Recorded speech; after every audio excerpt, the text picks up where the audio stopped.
Really worth going to see. And what's so interesting, it's so surprising, and to have a foreign film come in and take that space, and that suddenly we've become brave about foreign films and subtitles. And I also think it's a reaction to the way Hollywood is kind of biting itself and attacking itself from within. And that was part of the reaction. And I'm really glad to see it, because a lot of this is all talk, but no action. Because when you look at the films, you know, it's the same old bunch of films.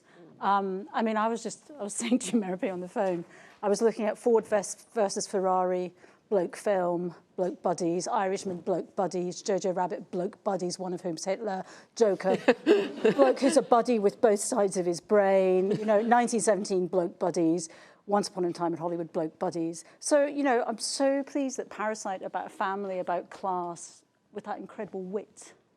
I'm really pleased it won. And by the way, you're not the only person. I was writing down some things on social media that people have said. My favourite movie of the year won Best Picture. I didn't think this was even a thing that could happen.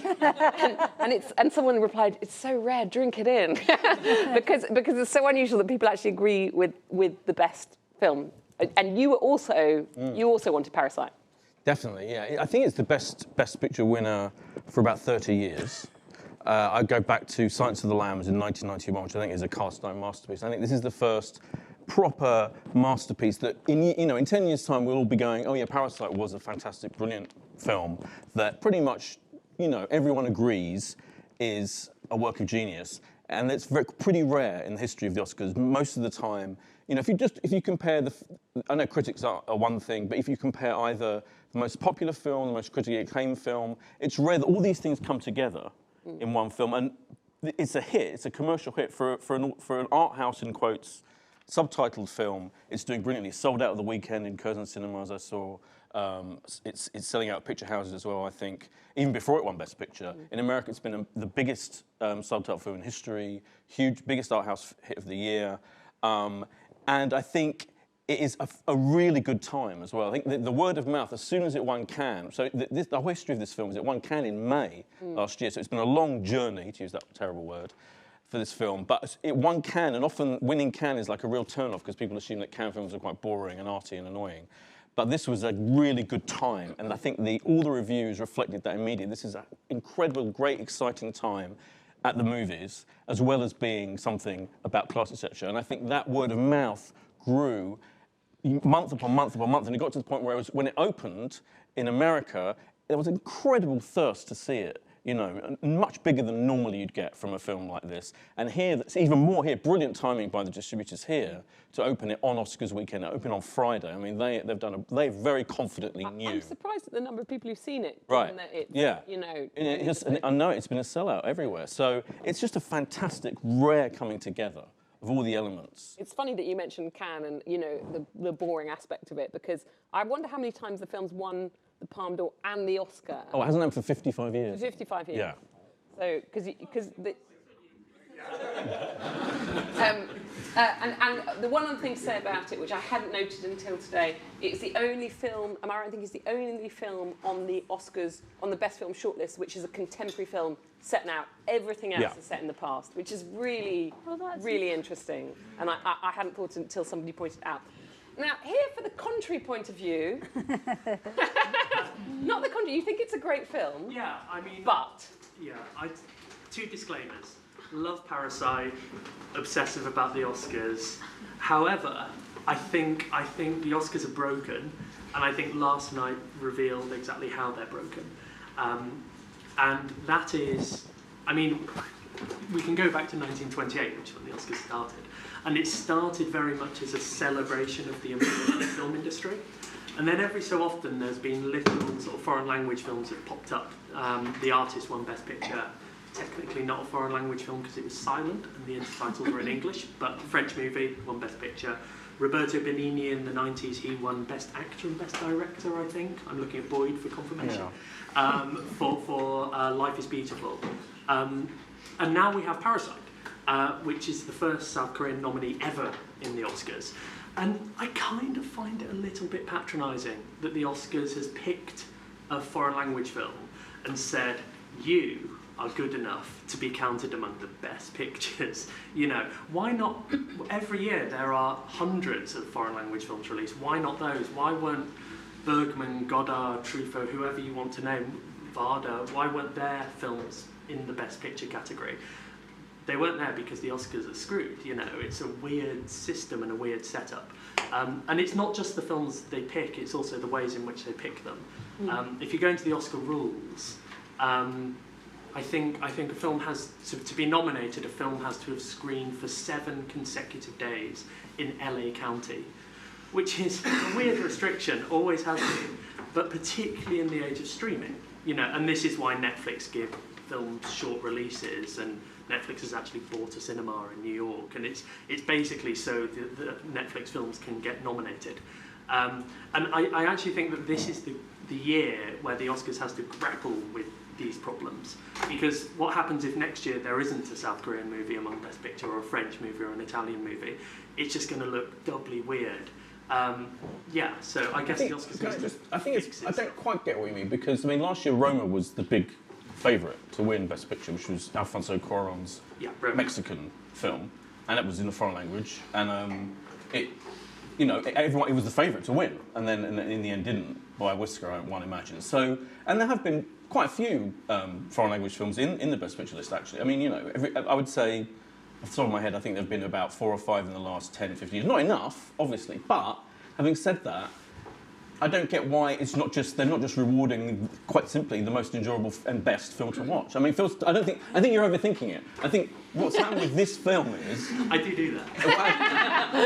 I don't know if we're supposed to, you know, ink out the themes, if you like, but of the whole thing. But I think this film has saved the Oscars.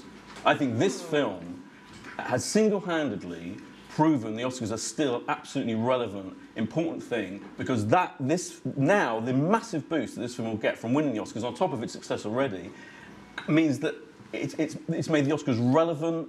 It's made the Oscars feel like they've got taste again after the terrible Green Book win last year. It's a reminder that a really brilliant film can win, and that it can be successful, and people will love it, and word of mouth is great. Does anyone? I'm coming to the lady here.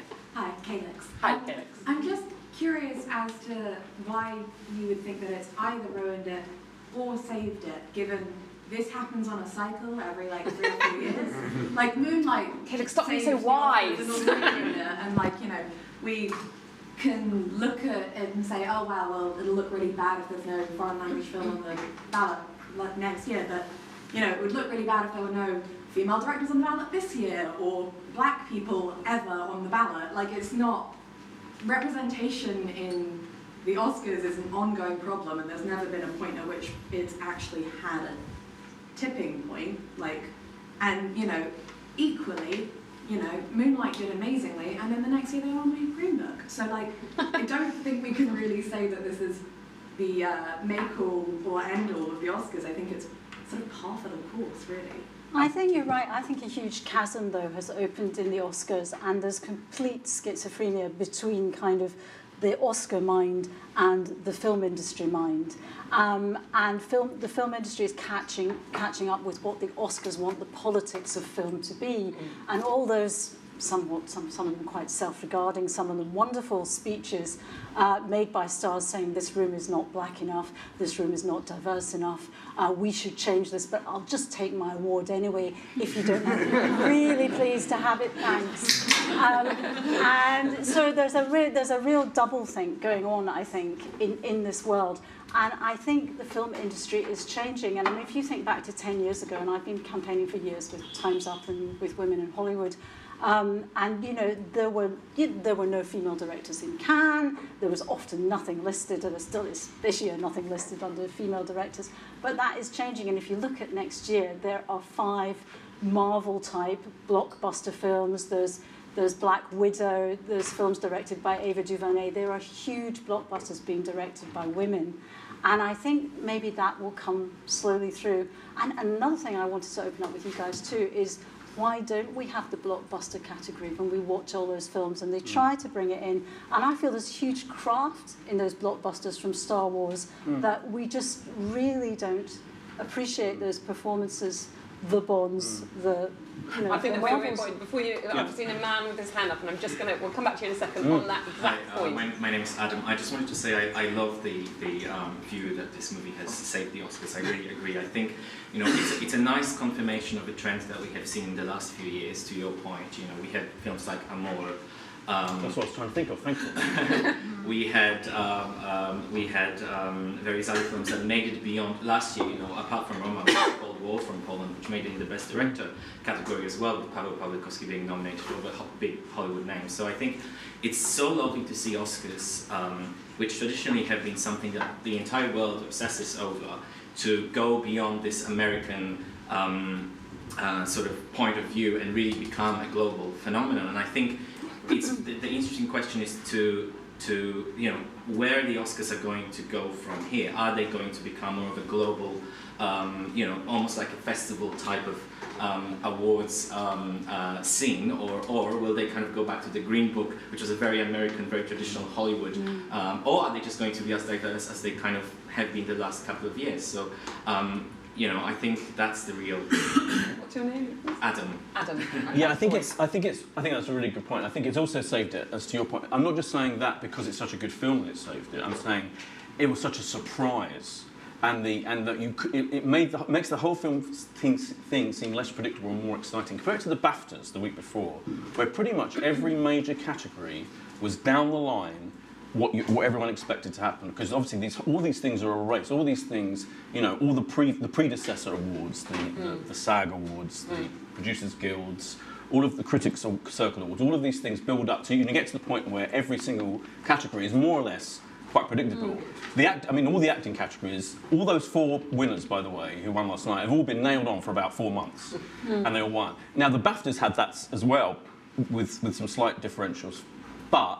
1917 won, and I like 1917, don't get me wrong, but it felt like it was a really quite tedious, predictable affair, the BAFTA. Whereas, in contrast, the Oscars last night, as soon as that moment when Director Bong won Best Director, was fantastically exciting, and that made the whole thing, from then on, open up and feel more exciting. And for the film itself to then win, and most people were predicting 1971, as you were saying, it just makes the whole thing feel more exciting. And I think the preferential ballot system, which has helped make the winner much less predictable. Green Book, of course, wasn't the favourite. So even though it's a terrible film, it was exciting. It was interesting that it won because it wasn't the favourite. Yeah. Roma was. But that's now been 3 or 4 years that the favourite hasn't won Best Film. So I think the La La Land sort of. And this is like for me the peak of it. And I feel like Moonlight was a great example as well. So all of that together, but this for me is the peak of making it most exciting because it's also brilliant.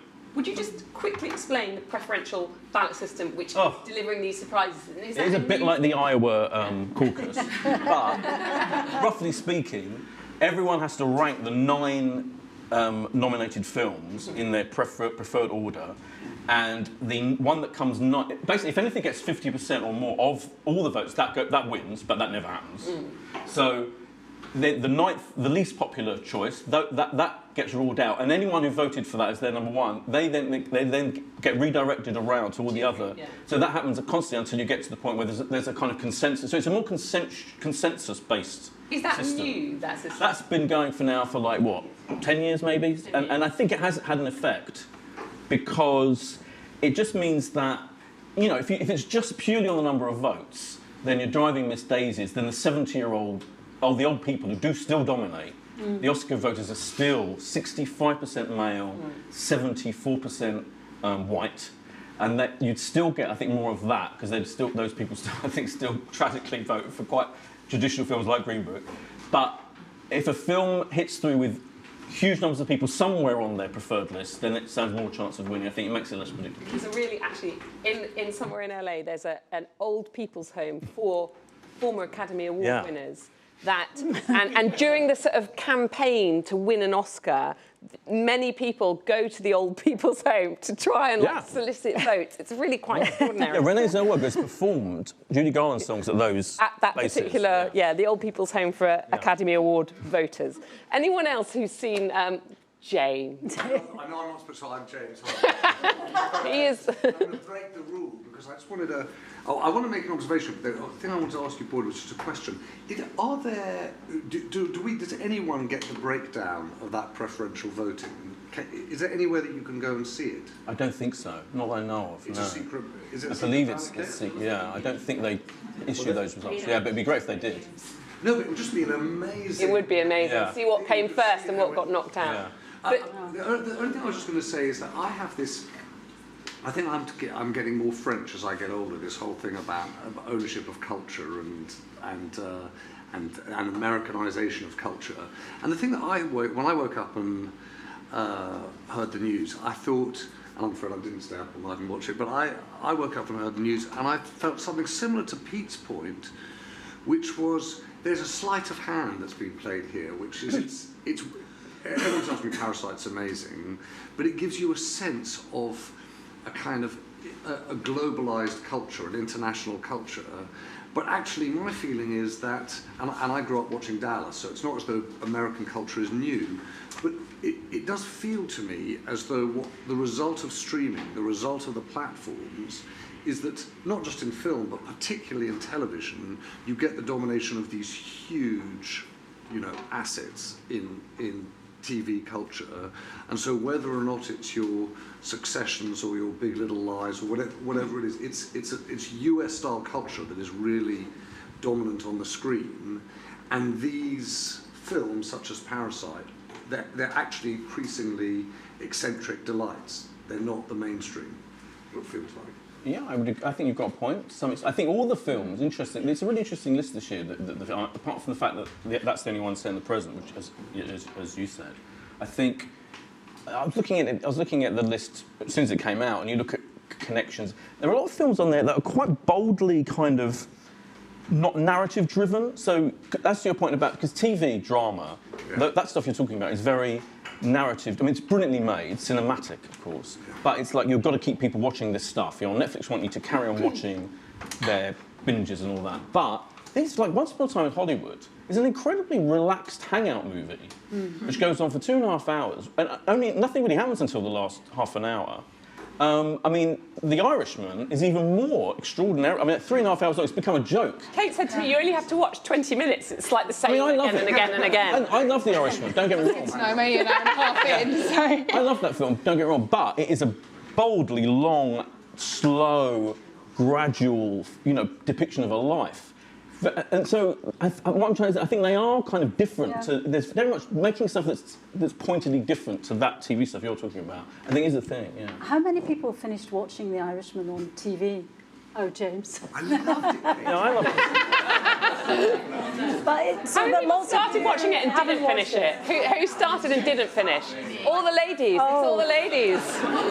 You finished Once Upon a Time in what's it? That was I just put in a good word for Little Women. You put in a good word? I'm no film expert, but I just love Little Women. Was Little Women the big snub of the year? Kate? In my opinion, yes. I think she was snubbed as director. I think she did a really good job with that adaptation. She should have been on the best director list. Was it the best film? No, because it was quite conventional, although there was some really great script in it, I think. I think she really did well with the language and modernising it and making it very exciting.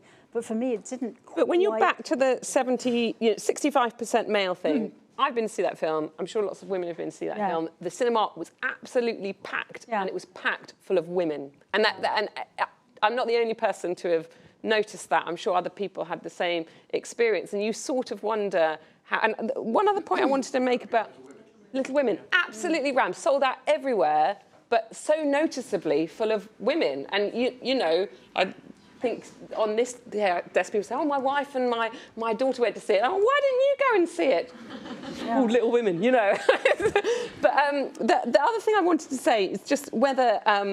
the director, Bong Joon-ho, so whether there was a sense, and I wondered in sort of my reading around this, whether he was, in his own way, inside the club. He's been championed by Tarantino and Scorsese for years, and I wonder if you sort of, once you have that kind of profile, you're more likely to get brought up to this sort of Hollywood award. I wouldn't say that because I think like his last film, Okja, which funnily enough was a Netflix film. I really feel sorry for Netflix with their 16 billion deficit or whatever it is they've got.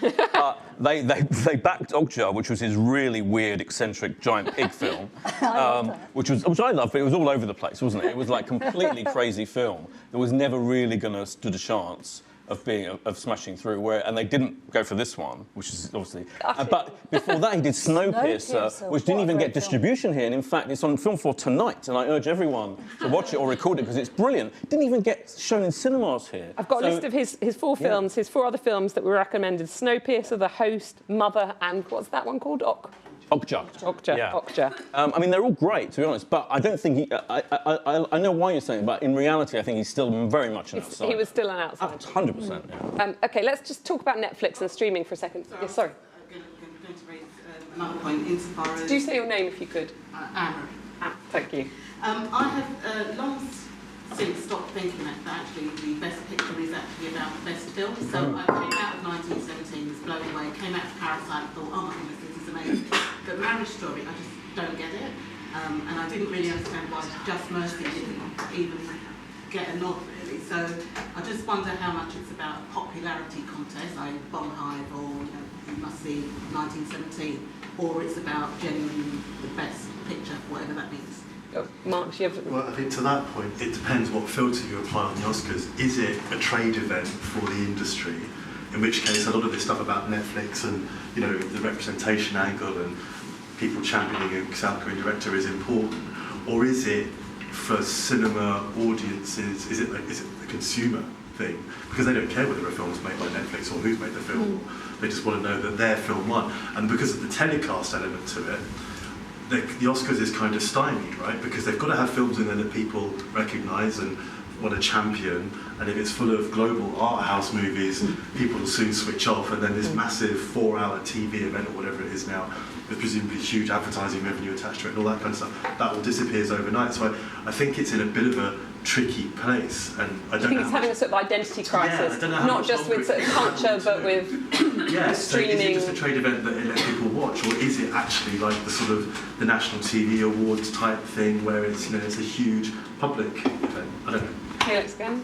Just on a related note to that, I think it's worth constantly bearing in mind also the degree to which they've been putting technical Oscars in during the ad breaks.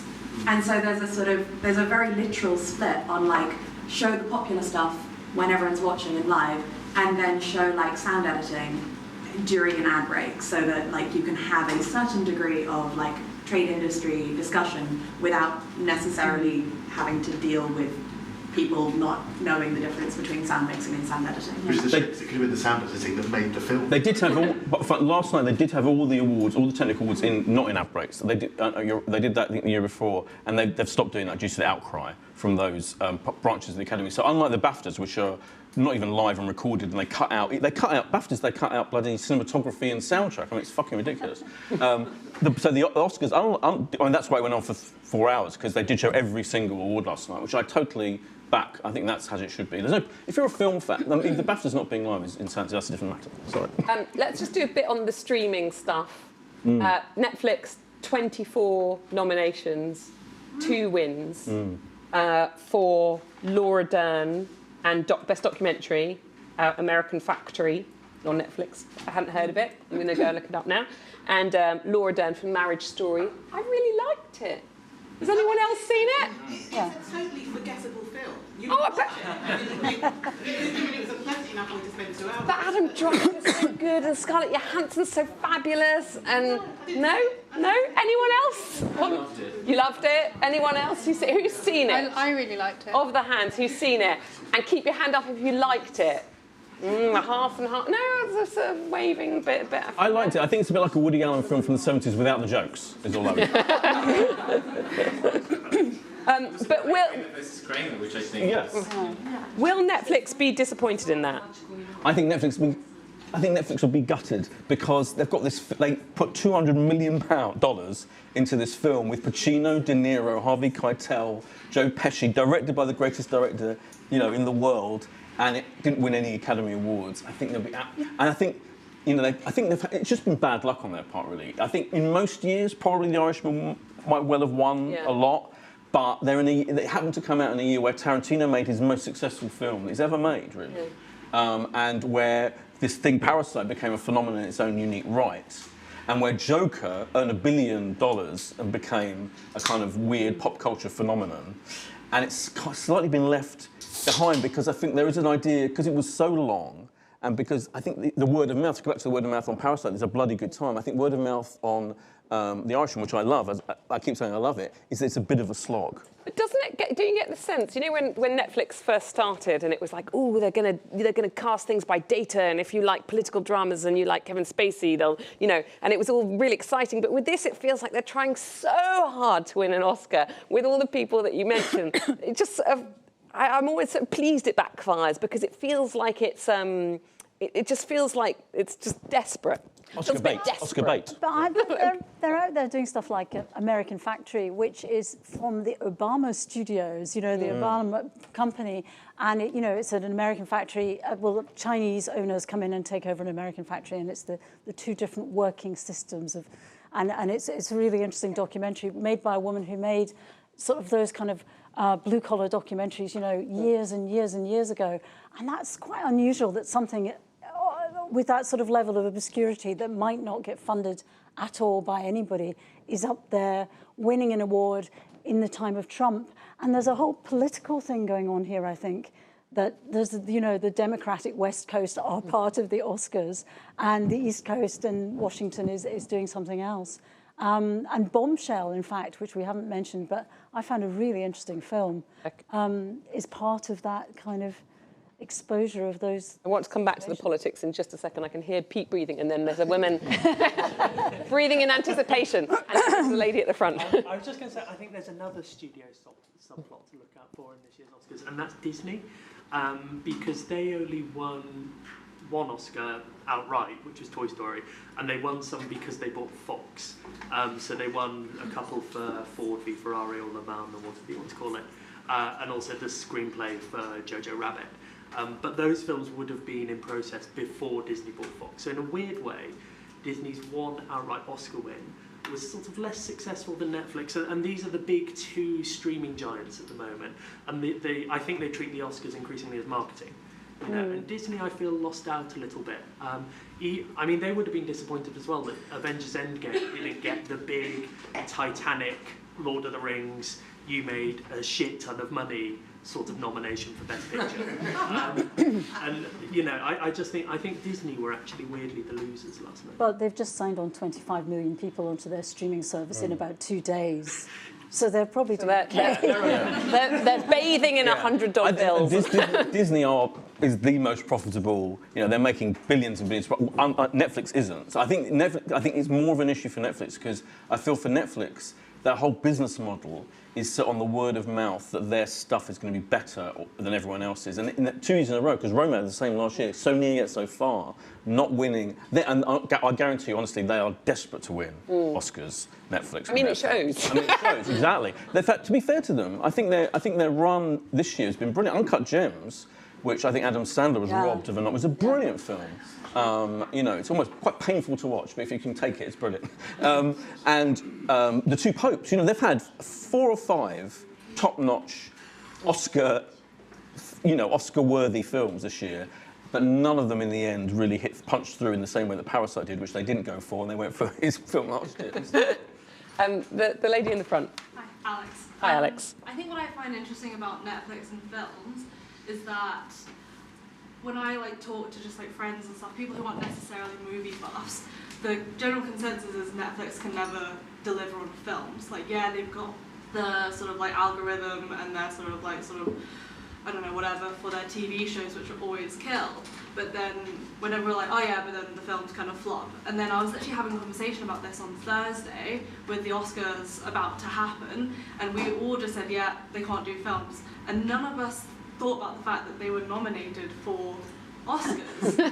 And it just totally blew us by. We don't think, I don't know if it's maybe just my generation, Marriage Story was just a meme factory in the end. No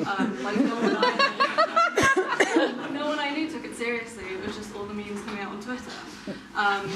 That is so interesting, though. I think you're absolutely right. I hear that. I hear that a lot. That there's something not quite right. Like it's like they're nearly there, but they don't quite get it right. Even with these huge things like The Irishman. Didn't they do that awful Christmas film? Yeah, they do a lot of awful Christmas films. The one with like Emilia Clarke, right? Yeah. And Henry Golding, the Asian actor. Like that's great to see him there, but like before it even come out, people were like, this is gonna be the worst one that's ever happened. We have to go see it. It's already a cult classic because of how That's Cats, surely. Yes. I did go and see it. They didn't. Although Mudbound is excellent. Sorry? Mudbound, but hardly anyone's ever Oh, heard. they've done a lot of really, really good films. But I think the point is made that somehow the word of mouth on them hasn't quite Yeah. hit through. Funny enough, although I did like Marriage Story, I didn't want to watch it. I never wanted to watch it, and I actually watched it this weekend in order to have an opinion on it for this event. I'm quite surprised at how good I thought it was, because I didn't think it was going to be that good. Okay, quick question. Would you like to do a bit of Kate's sort of views on the politics of the Oscars, or go to the dresses and then do the views? Dresses first. Dresses are all about politics, aren't they? Oh, that's a very good point. Especially A very good point. Natalie Portman, We'll tell flick to us. the dresses. Okay. So please feel free to intervene. Turns out it's a very subjective things. There are no outright That's winners. what's so brilliant. On the other hand, none of you could disagree with me that Janelle Monáe looks amazing. and is definitely, for me, the winner. Although some of my colleagues, Ellie, one of them, says she looks too, what did you say? Handmaid's Tale. Too Handmaid's Tale. I was thinking Princess Leia, but she thinks Handmaid's Tale. She looks like Whitney Houston in The Bodyguard. Oh yeah, no, it does. But the detail, you can't quite see the detail on it, but it's amazing. And I just think she looks really sophisticated but also very cool. It's something very different to what you'd expect on the red carpet, which I think is very refreshing in these times as well, because it can either be very predictable or just completely off, but she's kind of got quite a good balance there, I think. This is where Bethan and I agree, because we also spoke this morning, but we don't agree on all red carpet dresses, of which we'll come to. There's a lovely cutout bit at the back of this, which you can't see as well. Okay, next up. So this is the most political. I mean, this immediately went viral on, I was like in bed thinking I must go to sleep at like midnight last night with a 5:30 alarm, and like I was scrolling through Instagram, and this was like the only thing that anyone was Instagramming, because it just immediately, it was so clever. I mean, it's Dior, so it's like this huge fashion house. Natalie Portman's been the name of the face of it for a really long time. If you don't know and you can't see, the detail on the left shows the embroidered names down the cape of the female directors who were not nominated this year. Yeah. So just a really beautiful detail, and she kind of said to one of the reporters, like, this is my subtle way of bringing the women to the awards who couldn't come tonight because they weren't nominated. And I think she's previously, once she read out the nominations for Best Director last year, but she said, and the nominations for Best Male Director are. So that she's already had a pop at this. There's that hand here again from Kalex, and then there was Tanya at the back before we go on to the next one. I'll stop soon, I can't. It's fine. Isn't this one of those sort of very classical, like, Hollywood revolutionary moments where it's like her executive producing company has never hired a female director, and that she's really happy to, like, you know, like, I love the outfit. I take the point it's made. I think it was tastefully done, but there is something very, like, award show rebellion about it, you know. Point scoring sort of. Kate, you have views on this. Well, on the sort of self. Kind of virtue signaling. The virtue signaling is the word, yeah. Yeah, you know, I think that's what these shows are about, and I think it's really, really changed. Well, no, it hasn't, because you think about sort of Marlon Brando sending on Native American. Yeah, that woman way back to take his kind of award. So in fact, maybe it's always happened. But I think it's you're more pointing out a particular hypocrisy here, aren't you? Which is, on the one hand, when it's public, when the photographers are there, people make an effort to make a statement, but in the background, are they always doing the best that they can do for women, people of colour, whatever? I think there is a lot of virtue signaling. I watched the red carpet before, and there are a lot of people saying, you know, yes, actually, this outfit is sustainable. You know, I'm like, how? What way? You know, it is Chanel Couture, but it's sustainable. You know, I don't know how that. That's it was. It said created in the Parisian atelier. Yes. And it's like, okay, so it's been flown to LA, but it's sustainable. Yeah, right. Yeah. There's a bit more of this sustainability red carpet stuff. Let's go on to the next picture. Who is the next one? I can't remember which order I did it in. Wait, Meredith, can I say something about this outfit? You may, Tanya. I just want to say I'm completely disappointed with the dressing and like the outfits. If you saw that, you'd think it was the Met Gala or something. Even Janelle Monáe's outfit, it's absolutely trash. Firstly, if you look at them, there could have been a better way for her to get the names on, maybe a bag, maybe an accessory, but the actual dress is very trash, and she's accessorized it with that rope thing that looks like it's come from a curtain. I'm so disappointed maybe in everything. Just there's no standards. It's like, are we at the Met? Are we at the Oscars? There's no Angelina Jolie moment with the leg. I miss those days. Or the people that blue. I don't have a photo of what you considered the best dressed person, which you told me over the coffee, which was. Kim Kardashian did really well, and she's not involved in any of this. That was the you liked the Angelina Jolie leg, where she was like the leg. We've had those moments. There was always that someone here. I think you're forcing it a bit with Janelle. I love that. It was like a night. I don't know. I think as well, the whole, I'm interested to know how much people kind of know, but the actual industry and the kind of business behind the red carpet is immense now. I mean, these people have stylists who are like so powerful in fashion, and the amount that they're paid to wear these brands on the red carpet. So I think those days of, having a Bjork Swan, they're just gone because there's so much riding on this in business terms that some of that kind of joy of fashion is kind of sucked away from it because it's so kind of crafted. Billie Eilish wore quite an interesting. Billie Eilish is there. Oh no, she's in the next section. We'll come to her in the next. She was like the one for me that was interesting. Have you got Regina King up there? So we've got that. So that's Billy Porter, who is ridiculously cool. Was amazing at the Met as well. Entertainer. He wears these fabulous dresses. Was inspired by a room in Kensington Palace. There we go. It's a room in Kensington Palace in a skirt. Carry on. That was James Fonda, celebrated for wearing the same dress. Yes, so she wore this to Cannes in 2014, and that coat that is on her shoulder is what she said is the last item of clothing she'll ever buy in her life, and she's not buying anything else now. So I do quite like that because, saying I'm never going to buy anything else and actually sticking to it is different from being Joaquin Phoenix and Stella McCartney saying, we're showing our mood for sustainability by wearing the same tux to 7 award ceremonies. I mean, come on!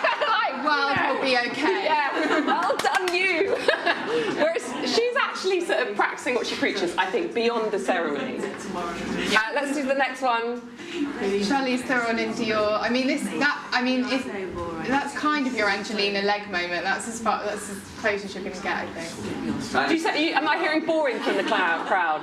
So boring. This was considered a winner across the fashion industry, but everyone here says boring. Next. There's the sustainable tux. Worn 7 times. I hope it's had to dry clean by now. Well done, Joaquin. And Penelope Cruz. So this is a dress from Chanel's, I think it was the Couture 1995 collection, spring 1995. But it is hilarious that the fashion industry talks about this as sustainable fashion when it's probably been worn like 4 times ever. I mean, it's a step, but yeah. And also, it sent me on a very fun rabbit hole down all Chanel's 90s couture collections, which, if you ever have a spare, are joyous. And so these are the juries out. This might be where Bethan and I part company. You said yes? Yeah. This is another Chanel 1994. I think they just... Why are you two laughing? Sorry, the sleeves are just... Don't you think it looks like Adam's Family? What's her name?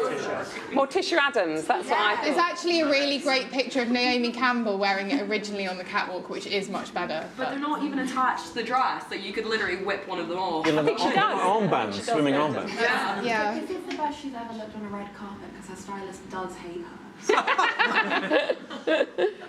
Next, there's Billie Eilish. You say not good enough for the red carpet. It's just not. I mean, I get it, and I think I applaud, you know, the idea behind it. But I mean, it is still to me quite forgettable. Anyone else on Billie Eilish's style? Anyone like it? No. Okay, Billie, you're dead. Next.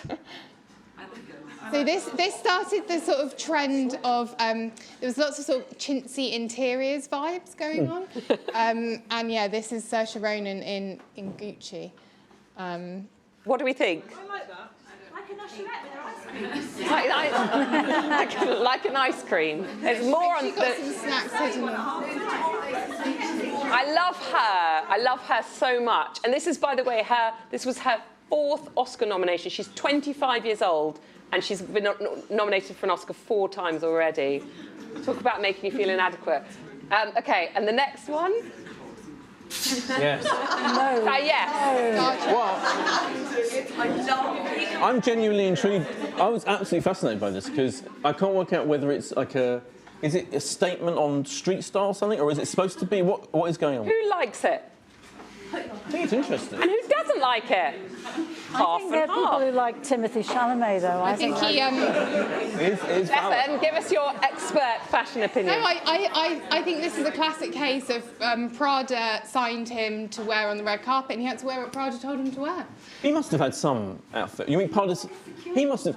His thing is not doing traditional black tie, isn't it? And it's gone that far. That's like really away from traditional black tie. It's harder for boys because it's basically some sort of jacket, some sort of shirt, and some sort of tie. And then if you go off piste, everyone's like, you look terrible. No, there was a meme going. Sorry. I feel like I was about to say what you were about to say, the meme, right? About him in a backless purple thing. No. Oh, okay. So many Timothee Chalamet memes. I was about to say my favourite way of like critiquing like outfits that are a bit on the fence are memes, and like they're always just so funny and so on point. This Timothee Chalamet one was like when you have the Oscars at 9:30 and then like security duty at 10. And one of Billy Porter and Janelle talking to each other, and it was like when all the wizards of the land have to like meet to like discuss a disturbance in the force or something. I think that's a win if you get a meme. I consider that a win. Okay, next. Next slide. That's weird. What do we think? So I saw someone on social media saying, this is a dress I would have tried on while shopping for Homecoming at the Spokane Mall circa 1999. That is a burn, as my 10-year-old would say. There was a bit of a feeling with this red carpet. Like, usually the Oscars is the climax of the red carpet dressing season, and they save the best till last, but it kind of felt a bit like maybe they'd run out of steam this time, and that was the vibe I was getting. I was like, oh. Feels like the Met Gala has stolen the red carpet's thunder in the interesting dress vibe. Oh, yeah. And the next one? You had a good verdict on this. I did have a good verdict on this. I've seen this described as a lobster, a lasagna, a viennetta. I just think she looks like a vagina. What? Is it a yes or a no? No. It's a big no. Anyone like it? No, nobody likes it, Kristen Wiig. And I quite like this, but you say... It's too much. It's too loo roll holder. Yeah, it's like a poodle on a loo roll, yeah. Too much. So nearly good. I object to the old bow around the waist, like a present. I hate a bow. Love a bow. You love a bow? Sorry. I think the sleeves. I think if she'd just done slim sleeves, it would. You said it looked like toilet roll. But I love Sandra Oh as well. Some Yeah, I of my love favourite Sandra actresses Oh. were wearing their worst dresses this year. Is that it? Was that the last one? One more. Oh. Love her. Love her, not the dress. See, this is where Bethan says not the dress, and I think she looks great, but you say not. I just don't understand this. Anyone? Sort of ventilation hole. It's okay because it's her. Someone stepped on her train and it was hilarious, and they didn't apologise. It was a great moment. She nearly fell over, and she was like, "All right," and then the person just walked straight on by and nothing happened. That's bold, isn't it? Yeah. It's bold. She did dye her hair Yeah. the day before, so that blondie greyish hair is a new thing.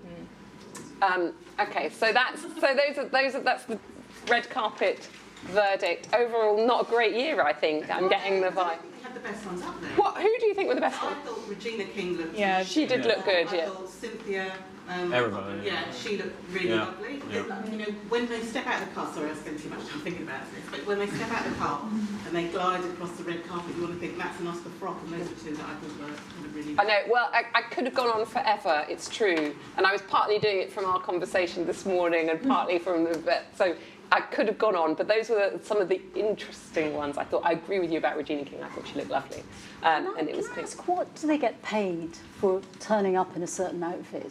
What rumours do you hear about the actual money they get? Well, lots of it is to do with deals, but I think, like bigger deals. But I'm trying to remember. I think Margot Robbie got like a $20 million Chanel contract. Because I guess you get a contract for adverts that includes wearing it to wear award them like for a season. certain number of award ceremonies. But someone in the Best Supporting Actress category was meant to be wearing a piece of jewellery from a certain brand, and she'd said that she'd like to, and then she got nominated. So before she got nominated, she said she'd like to. No money was discussed, and then she got nominated, and she told them, I'd need at least £2 million to wear it now. And did she get it? No. It was a small brand, so they couldn't afford it. But I'm sure maybe she did get paid it. The really by big someone else. absence on the red carpet for me is that brand that was there for years and years and years, and then disappeared. Which is, I can't even remember what it's called. Harvey Weinstein's wife. Marchesa. So they all used to wear Marchesa. Basically, because they had to, because Harvey was like, "You'll wear a Marchesa dress, won't you?" And now you just don't. It's sort of dead, isn't it? It's a wedding brand now, isn't it? You do see it occasionally. I think to last year's Met Gala, someone wore it, and they said they were wearing it because they thought that his wife shouldn't be punished for his actions, kind of thing. And there are still lots of really rich people who just don't care about that kind of thing and still buy it. But yeah, you definitely don't see it as often. Renee Zellweger used to wear it all the time. But Okay, so we've got just a few minutes left. Has anyone got anything that they have burning inside them to say about the Oscars before I go back to Kate? And so I have a burning thing, which is that we're talking about this as though it sort of happens properly and it's not a complete mess backstage. That the whole voting system is not complete rubbish, and that most of the Oscar voters do not watch all the films, and nobody is tracking that. And I think we really saw that at the BAFTAs, when quite clearly people hadn't. And if you go and talk to BAFTA members, you know, and there's probably some in this room, and you know, some of my friends, I have a service where I go in and sort out their DVDs that have been sent through the post, and I pick the 10 they've got. When I was watching 350 films a year, as Boyd does as a full-time film critic, you had seen everything that was there, and not many people can spend the 65 days required, because that's how long it takes to see all the films that are up for the BAFTAs or the Oscars. So nobody's actually going to do that, so they're lying, and they're looking at this list, and yes, they probably have seen those, the top of the list, but the rest of the films, you know, they're voting in categories they know. And I just think there needs to be a system where people watch the films online in their homes or whatever, and then press a button when they've watched it from the beginning to the end, and just in the way that none of us obviously finished The Irishman 2.5 hours. And I just couldn't face it anymore, you know. And I think it's really important that if we're talking about these as great cultural statements in our world, and the power of film in this world, and the power of it as you know, it's the most powerful art form internationally that exists. And this is supposed to be the highest degree of it. And yet, actually, it's, just a complete mess behind the scenes. Yeah, I agree with all of that. Yeah, I mean, and it was also this year it's been concertinaed actually, because the Oscars have been 2 weeks earlier than it normally is. So there's been less time to watch those screeners that they're supposed to watch, and consequently the BAFTAs was a bit earlier as well. So everything, you're right. I think that maybe in the future, I mean, the BAFTAs has to address its system gigantically anyway, because they're on a disastrous run of people not being diverse and representative.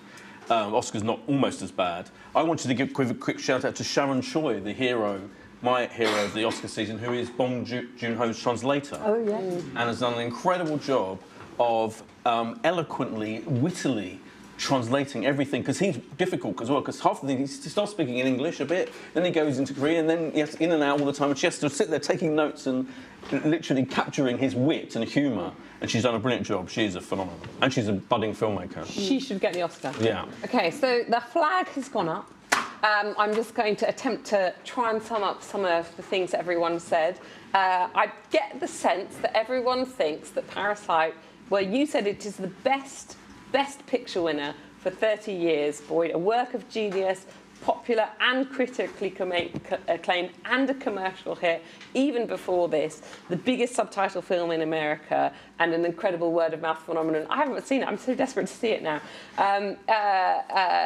Although I would like to say something I meant to say during the thing, which is the first Best Picture winner, is the first Best Picture winner not to have any acting nominations since Slumdog Millionaire, which is quite interesting. Pete is of the opinion that this win means that the Oscars are broken, that they're trying to grapple with whether they're an award for American industry, and they're just sort of cherry-picking the occasional foreign film. Pete, I think you're in a minority. I don't mind it.